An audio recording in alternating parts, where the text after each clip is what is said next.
Hi guys! So ngayon nga ay gagawa naman tayo ng another version sa paggawa ng potato mojos. Napakadali lang ito gawin kaya kayang-kaya nyo din ito kahit nasa bahay ka lang. Dahil ang mga ingredients nga nito ay pwedeng-pwede nyo mabili sa mga tindahan. Ang inuna ko nga ginawa ay itong pang-coat natin sa mga patatas. So naglagay lang ako dito ng 2 tablespoon ng harina, 2 tablespoon naman ng cornstarch at 1 tablespoon nitong paminta, asin at tubig. Then isang piraso lamang ng itlog. Then mix-mix lang natin ito para makombine yung mga lahat na ingredients na ginamit natin. At depende na nga sa inyo guys kung ano yung pampalasa na mga ilalagay ninyo. Kaya kumuha na din ako dito ng ating breadcrumbs dahil ito talaga yung pampalutong sa ating potato mojos. Then naghiwa na din ako dito ng ating mga patatas. Bali hindi ko na pala to guys binalatan dahil nasa balat na ang sustansya nito. Basta dapat mahugasan lang natin ito ng mabuti. At ganito nga yung size ng ating potato mojos, yung hindi gaano kalipis at hindi gaano kakapal. Yung tamang-tama lang. Kaya kapag na-prepare na nga natin yung lahat ng mga ingredients, ay mag-coat na nga tayo nitong mga patatas natin. Ayan, nilublob ko muna dito sa ating ginawang butter mix. Then, ang sunod naman ay nilagay ko na siya dito sa ating breadcrumbs. O diba, ganun nga lang kadali ang ating paggawa ng potato mojos. Kaya ulitin lang natin yung proseso hanggang sa maubos ang ating mga patatas. Kaya kung may tindahan nga kayo, ay pwedeng-pwede nyo itong idagdag sa paninda nyo. O kaya naman, kahit nasa bahay ka lang, ay pwedeng-pwede nyo din ito pagkakitaan. Dahil papatok talaga ito kasi maraming nagkakagusto sa mga lutong patatas. At kabilang na nga kami ni Mr. sa mga potato lovers, kaya naman mostly ang tinitinda namin ay mga patatas. Kagaya ng fresh fries, overload fries, cheesy fries, potato mojos, potato tornado,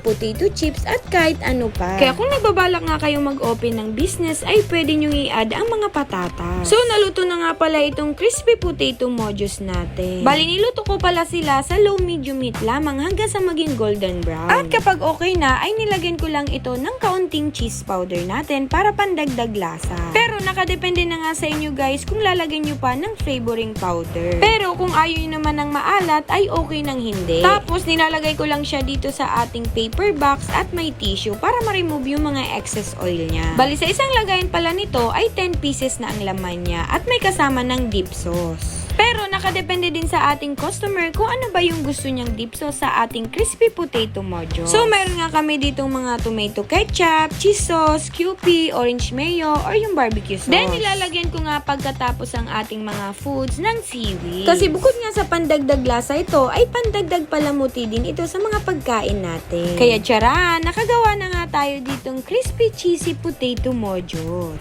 O diba, kahit nasa video pa nga lang talaga ay nakakatakam na ito. Kaya naman, kung gusto nyong gayahin itong recipe, ay pwedeng-pwede din. At pwede nyo din ito pagkakitaan. At ang bentahan nga nito guys, ay nakadepende pa rin sa presyo ng ingredients sa inyo. Okay? Kaya thank you for watching. Bye-bye!